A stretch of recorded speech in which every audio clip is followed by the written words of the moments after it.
नमस्कार. महाराष्ट्रातील तमाम माता भगिनींचं लाडकी बहीण योजनेच्या नवीन व्हिडिओमध्ये स्वागत आहे. लाडकी बहीण योजनेसंदर्भात धक्कादायक निर्णय घेण्यात आला आहे. पाहू शकता बघा, अतिशय महत्त्वाचा आणि खूप धक्कादायक निर्णय ह्या ठिकाणी घेण्यात आले आहेत.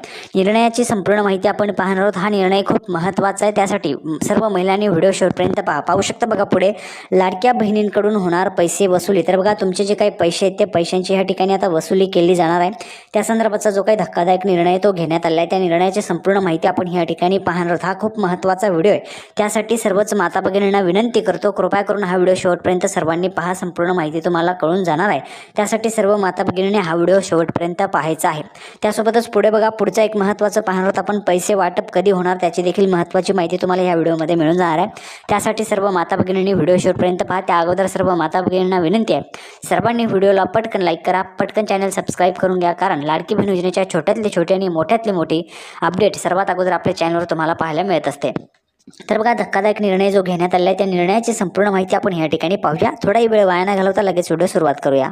तर बघा, संपूर्ण माहिती पाहण्यासाठी आपण या ठिकाणी आहोत. नेहमीच माहिती आपण पुराव्याच्या सहित पाहत असतो. पुरावा तुमच्यासमोर आहे बघा. त्या लाडक्या बहिणींकडून होणार वसुली. पाहू शकता बघा, त्या लाडक्या बहिणींकडून होणार वसुली, नक्की कारण काय, वाचा सविस्तर. बघा, सविस्तर माहिती आपण पाहूया. लाडक्या बहिणींकडून वसुली होणार आहे, काय माहिती, तुमच्याकडून देखील वसुली होईल का ते देखील पाहूया.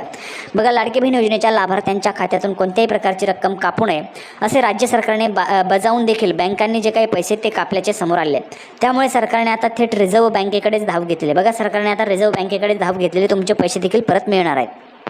त्यानंतर बघा, महिला व बालविकास विभागाचे प्रधान सचिव अनुप कुमार यांनी बुधवारी राज्यातील महिला व बालविकास अधिकाऱ्यांची बैठक घेतली. लाडकी बहीण योजनेअंतर्गत जुलै व ऑगस्ट या 2 महिन्यांची 3,000 रुपये लाभार्थ्यांच्या खात्यात जमा झालेत. मात्र ही रक्कम लाभार्थ्यांना खात्यातून न काढता येणे, कर्जाच्या थकीत हप्त्यांमध्ये ही जमा झालेली वळती करून घेणे असे प्रकार उघड झाले आहेत. त्यामुळे महिला लाभार्थ्यांच्या योजनेचा प्रत्यक्ष लाभ मिळत नसल्याचे चित्र राज्यात अनेक ठिकाणी असल्याने महिलांच्या तक्रारी ज्या आहेत त्या वाढत आहेत. त्याचबरोबर संजय गांधी निराधार योजना अपात्र असतानाही अर्ज भरून पैसे घेतलेल्या तसेच सरकारी योजनांचे दुहेरी लाभ घेणाऱ्या लाडक्या बहिणींकडून पैसे वसूल करण्याचा निर्णय घेण्यात आलेला आहे. पाहू शकता बघा, हा धक्कादायक निर्णय जो आहे तो घेण्यात आलेला आहे. आता बघा, ह्या संदर्भात अजूनपर्यंत ऑफिशियली काही माहिती देण्यात आली नाही आहे, परंतु जर आपण पाहिले तर मागे देखील माननीय उपमुख्यमंत्री अजितदादा पवार यांच्या सभेमध्ये देखील महिलांना ज्यावेळेस प्रश्न विचारला होता त्यावेळेस देखील महिलांनी सांगितलं होतं 400 ते 500 टन ऊस आम्ही त्या ठिकाणी विकतो म्हणून. तर बघा, या ठिकाणी ही जी काही योजना होती ती गरीब महिलांसाठी, ज्या महिला त्या ठिकाणी कामं करतात त्या महिलांसाठी होती. आता ह्यामध्ये जर आपण पाहिलं तर 2.5 लाखांपेक्षा उत्पन्न ज्या महिलांचं कमी आहे त्या महिलांसाठी ही योजना, म्हणजे ज्या महिला या योजनेसाठी पात्र आहेत. जर आपण पाहिलं तर बघा, ह्या योजनेमध्ये त्याच महिलांनी अर्ज करायला पाहिजे होता ज्या महिलांचे उत्पन्न 2.5 लाखांपेक्षा कमी आहे. आता 2.5 लाखांपेक्षा जास्त उत्पन्न असणाऱ्या ज्या महिला आहेत, ज्या महिलांनी या योजनेचा लाभ घेतलेला आहे, तर त्या महिलांकडून या जे काही पैसे आहेत हे पैसे वसूल करण्याचा निर्णय जो तो घेण्यात आलेला आहे. लवकरच या संदर्भाची जी काही माहिती आहे ती आल्यावर तुम्हाला कळवली जाईल, कशा पद्धतीने वसुली केली जाईल किंवा काय. तर तुम्हाला काय वाटतंय, तुमच्या आसपास देखील महिलांच्या, म्हणजे तुमच्या शेजारी वगैरे कोणी अशा पद्धतीने लाभ घेतलेला आहे का, त्यांचं उत्पन्न हे खूप जास्त आहे, 2.5 लाखांपेक्षा जास्त आहे. तर अशा पद्धतीचा जो काही निर्णय आहे तो घेण्यात आलेला आहे. या संदर्भाचं जर आपण पाहिलं तर लवकरच जी काही ऑफिशियल माहिती येईल ती तुम्हाला कळवलीच जाणार आहे. सध्या तरी अशा पद्धतीची कुठलीही कारवाई होताना आपल्याला पाहायला मिळत नाही. महिलांकडून जे काही पैसे ते वसूल होताना आपल्याला पाहायला मिळत नाही. आता पुढची एक महत्त्वाची माहिती बघा.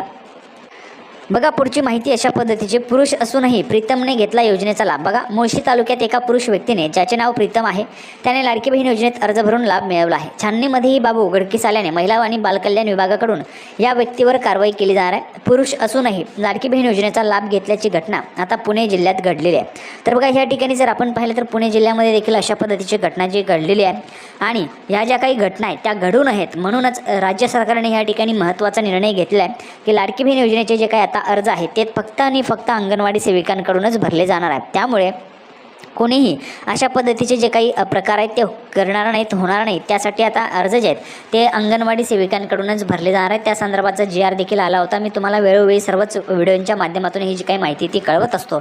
हा व्हिडिओ तुम्हाला आवडला असेल तर सर्व माता भगिनींनी व्हिडिओ लाईक करा, चॅनेलला सबस्क्राईब करून घ्या, कारण लाडकी बहीण योजनेचे छोट्यातले छोटे आणि मोठ्यातले मोठे अपडेट सर्वात अगोदर आपल्या चॅनलवर तुम्हाला पाहायला मिळत असते. त्यासोबतच हा व्हिडिओ जास्तीत जास्त महिलांपर्यंत शेअर करा, कारण सर्व महिलांना ही जी काही माहिती ती कळू द्यायची आहे. त्यासोबतच महत्त्वाचे प्रश्न देखील मी तुमचे सोडवलेले आहेत, ते देखील सर्व महिलांना कळाले पाहिजे. तर आपण पुन्हा एकदा भेटूया पुढच्या व्हिडिओमध्ये लाडकी बहीण योजनेची नवीन अपडेट घेऊन. तोपर्यंत धन्यवाद.